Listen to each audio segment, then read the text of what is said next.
Arsenal's quadruple is still on. They've just gone out to a very tough away game, Mansfield, which, I'll be honest, it looks like the magic of the FA Cup is back. I've seen so many people all over the socials speaking about how they're bored of watching the FA Cup. They only care about Premier League and Champions League. The FA Cup used to be one of the biggest competitions in Europe, period. 3 o'clock every Saturday, everyone sitting in front of the telly, watching the draw, everyone watching the big match. The FA Cup is where it's at. I absolutely love the FA Cup. I think it's one of the best things in football, and we need to keep the FA Cup going. I'm not saying that they're going to get rid of it, but it almost seems like a lot of the bigger teams in recent years have completely gone against the grain and wanted to get knocked out earlier and earlier stages so they could focus on other things. Arsenal are focusing on all 4 fronts. They're now in an FA Cup quarter-final. They're in a League Cup final in a couple of weeks. They're in a Champions League last 16, and they're top of the Premier League by 7 points. Every single thing about this Arsenal team right now is going right. And bearing in mind, I just read this stat. This is a crazy stat. They have only lost 2 of their last 42 games. They've lost 2 games in 6 months. Now, just to give you some context on that, you're competing in every single competition. This Mansfield team knocked out Crystal Palace, last year's FA Cup winners, knocked out Burnley, and have got a good atmosphere at their ground. And it looked like a traditional FA Cup tie. You looked at that pitch, and that is exactly what the FA Cup is all about. Arsenal make a number of changes, and it wasn't an easy game for them by any stretch. Mansfield should be getting huge applaudits today. Like I said, they didn't lose the game, but they weren't really expected to go and win it anyway. And they took the game to arguably the best team in Europe right now. Make sure you go down and drop a like on the video if you haven't already. 92% of you, yes, you I'm talking to right now, who watch the content every single day, have not subscribed. So please go down and hit that subscribe button. That would be greatly appreciated right down there. And make sure you drop a like as well. The road to 100K is well and truly on. Yeah, genuinely, it's painful right now, football for me. You're looking at that lot potentially on the verge of doing a quad, and we're on the verge of dropping out the Premier League. I mean, it's dark times. We'll get into the Arsenal lineup. We'll talk about Eze's unbelievable strike as well as Noni Madueke's fantastic goal. What's really interesting is I believe Declan Rice and Lewis Skelly were suspended this game. Max Dowman obviously got his first start in a fair bit of time. Norgard and Havertz, Jesus, Trossard. I mean, in terms of the back line, Calafiori, Mosquera, Salmon, Kepa Arrizabalaga. You know, it went to pretty much a back 4 at one point because of Nkapie came on. You look at the bench options, Nkapie, Timber, Dixon, Eberechi Eze, Saka. Gyökeres wasn't used. Marino wasn't used because he's injured. Lewis Kelly and Declan Rice suspended. And then you look at as well, a number of big players were missing. Gabriel, Saliba, David Raya, Zubimendi. Of course, Rice was suspended. You know, the fact that they are now in an FA Cup quarter-final, which is going to be played, I think, early next month. They are literally competing on all fronts. And what's even more absolutely ridiculous, so these are the last 3 results, right, they've had, which for me, it's just, when you look at this is absolutely insane, right? So the last 4 games, they've beaten Mansfield, a North London derby, Chelsea and Brighton. Let's go back since the start of the new year, right? Beat Bournemouth, drew to Liverpool, beat Portsmouth, beat Chelsea. Drew to Forest, beat Inter Milan, lost to United, beat Karatal Almaty, Leeds, Chelsea, Sunderland, drew to Brentford, beat Wigan, drew with Wolves, and then those 4 results.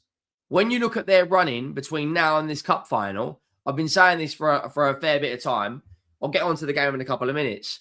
But they're running now. Man City play later tonight at St James's Park, which we've already seen one of the I think Newcastle are the underdog tonight, but we've already seen the underdog in Mansfield take the game to Arsenal. Like, if City crash out of the FA Cup off the back of that Forest defeat, Forest draw, it almost feels like a defeat. Arsenal have come away with 3 points in a clean sheet against Brighton, made a number of changes. Like, if you look at the 11 that played in this game, for instance, right? That, Gabriel, Zubamendi, Declan Rice, Saliba, David Raya, and Gyökeres were all rested or unavailable. So they've rested 6 of their key players, whereas Man City tonight up against the Newcastle side that will be taking, I'm not saying that Mansfield are not taking the cup seriously, but a Newcastle United side who will really be trying to, that's their last shot at a trophy. Whereas, Man City and Arsenal are still both competing on all 4 fronts. So the fact that this Arsenal team have gone out there, made a number of changes and won, 77 minutes in the tank for Dalman, 90 minutes in the tank for Norgard, Madueke, Gabriel Jesus, Mosquera, Kepa Arrizabalaga. And Arsenal so far have had a very fortunate cup run, but you need an element of luck in this cup. It's as simple as that. When you look at the fixtures they've played Wigan in the 4th round, I believe. In the 3rd round, they played Portsmouth, and now they go into the quarterfinals, which I believe the draw will be after the West Ham game on Monday night. In terms of the goals, it was right before half-time. Noni Madueke, the ball gets played into him. It almost reminded me of Saliba's goal a few years ago against Bournemouth. Left foot, whips it straight into the top corner. A really, really good goal. And fair play to Mansfield. As soon as the second half started, you're thinking, right, the manager's team talks, ringing in the players' ears. What have Mansfield got? And they go out there, equalise inside 5 minutes of the second half. And then I thought to myself, it is a huge FA Cup upset on our hands. Is an upset upon us. But no, it's not, because 7 minutes after that, after Eberechi Eze came on, he scores an unbelievable strike.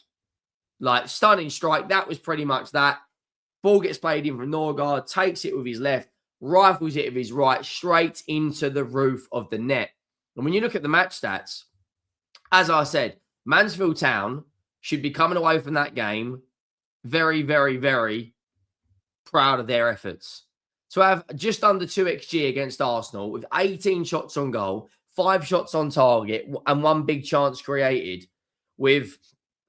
Look, Arsenal are always going to have more of the possession this sort of game. And Arsenal did deserve to win based on the eye test and the stats. More possession, XG, shots on target, big chances. Missed a number of big chances today, Arsenal. It could have been 6, could have been 7-1. But Mansfield, just like a lot of teams at the moment, they're making Arsenal work for it. And they went out there and they put in a very, very good performance.